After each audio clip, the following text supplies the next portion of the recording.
എൻ്റെ സഹോദരേ, നിങ്ങൾ ശ്രദ്ധയോടെ കേൾക്കുവിൻ. വിശുദ്ധ പൗലോസ് ശ്ലീഹ എഫേസ്യസുകാർക്ക് എഴുതിയ ലേഖനം, അധ്യായം 5, 13 മുതൽ 21 വരെയുള്ള വാക്യങ്ങൾ. ഇങ്ങനെ പ്രശോഭിക്കുന്നതെല്ലാം പ്രകാശമാണ്. അതുകൊണ്ടാണ് ഇപ്രകാരം പറയപ്പെട്ടിരിക്കുന്നത്: ഉറങ്ങുന്നവനെ ഉണരുക, മരിച്ചവരിൽ നിന്ന് എഴുന്നേൽക്കുക, ക്രിസ്തു നിന്റെ മേൽ പ്രകാശിക്കും. അതിനാൽ നിങ്ങൾ അവിവേകികളെപ്പോലെ ആകാതെ വിവേകികളെപ്പോലെ ജീവിക്കാൻ ശ്രദ്ധിക്കുവിൻ. ഇപ്പോൾ തിന്മയുടെ ദിനങ്ങളാണ്. നിങ്ങളുടെ സമയം പൂർണ്ണമായും പ്രയോജനപ്പെടുത്തുവിൻ. ഭോഷന്മാരാകാതെ കർത്താവിൻ്റെ അഭിഷ്ടമെന്തെന്ന് മനസ്സിലാക്കുവിൻ. നിങ്ങൾ വീഞ്ഞു കുടിച്ച് ഉന്മത്തരാകരുത്, അതിൽ ദുരാസക്തിയുണ്ട്. മറിച്ച് ആത്മാവിനാൽ പൂരിതരാകുവിൻ. സങ്കീർത്തനങ്ങളാലും ഗാനങ്ങളാലും ആത്മീയ ഗീതങ്ങളാലും പരസ്പരം സംഭാഷണം ചെയ്യുവിൻ.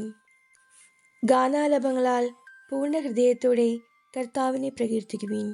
എപ്പോഴും എല്ലാറ്റിനും വേണ്ടി നമ്മുടെ കർത്താവായ യേശുക്രിസ്തുവിൻ്റെ നാമത്തിൽ പിതാവായ ദൈവത്തിന് കൃതജ്ഞതയർപ്പിക്കുവിൻ. ക്രിസ്തുവിനോടുള്ള ബഹുമാനത്തെ പ്രതി നിങ്ങൾ പരസ്പരം വിധേയരായിരിക്കുവിൻ. ദൈവമായ കർത്താവിന് സ്തുതി. എൻ്റെ സഹോദരേ, നിങ്ങൾ ശ്രദ്ധയോടെ കേൾക്കുവിൻ.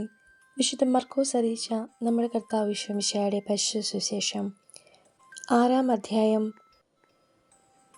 35 മുതൽ 44 വരെയുള്ള വാക്യങ്ങൾ. നേരം വൈകിയപ്പോൾ ശിഷ്യന്മാർ അവൻ്റെ അടുത്ത് വന്ന് പറഞ്ഞു: ഇത് ഒരു വിജനപ്രദേശമാണല്ലോ, സമയവും വൈകിയിരിക്കുന്നു. ചുറ്റുമുള്ള നാട്ടിൻപുറങ്ങളിലും ഗ്രാമങ്ങളിലും ചെന്ന് എന്തെങ്കിലും വാങ്ങി ഭക്ഷിക്കാൻ അവരെ പറഞ്ഞയക്കുക. അവൻ പ്രതിവചിച്ചു: നിങ്ങൾ തന്നെ അവർക്ക് ഭക്ഷിക്കാൻ കൊടുക്കുവിൻ. അവർ പറഞ്ഞു: ഞങ്ങൾ ചെന്ന് 200 ധനാറിക്ക് അപ്പം വാങ്ങിക്കൊണ്ടുവന്ന് അവർക്ക് ഭക്ഷിക്കാൻ കൊടുക്കട്ടെയോ? അവൻ ചോദിച്ചു: നിങ്ങളുടെ കൈവശം എത്ര അപ്പമുണ്ട്? ചെന്ന് നോക്കുവിൻ. അവർ ചെന്ന് നോക്കിയിട്ട് പറഞ്ഞു: 5 അപ്പവും 2 മീനും. പുൽത്തകിടിയിൽ കൂട്ടം കൂട്ടമായി ഇരിക്കാൻ അവൻ ജനങ്ങൾക്ക് നിർദ്ദേശം നൽകി. 100-ഉം 50-ഉം വീതമുള്ള കൂട്ടങ്ങളായി അവർ ഇരുന്നു. അവൻ 5 അപ്പവും 2 മീനും എടുത്ത് സ്വർഗ്ഗത്തിലേക്ക് നോക്കി, കൃതജ്ഞതാസ്തോത്രം ചെയ്ത് അപ്പം മുറിച്ചതിന് ശേഷം ജനങ്ങൾക്ക് വിളമ്പാൻ ശിഷ്യന്മാരെ ഏൽപ്പിച്ചു. ആ 2 മീനും അവൻ എല്ലാവർക്കുമായി വിഭജിച്ചു. അവരെല്ലാവരും ഭക്ഷിച്ച് തൃപ്തരായി. ബാക്കി വന്ന അപ്പക്കഷണങ്ങളും മീനും 12 കുട്ട നിറയെ അവർ ശേഖരിച്ചു.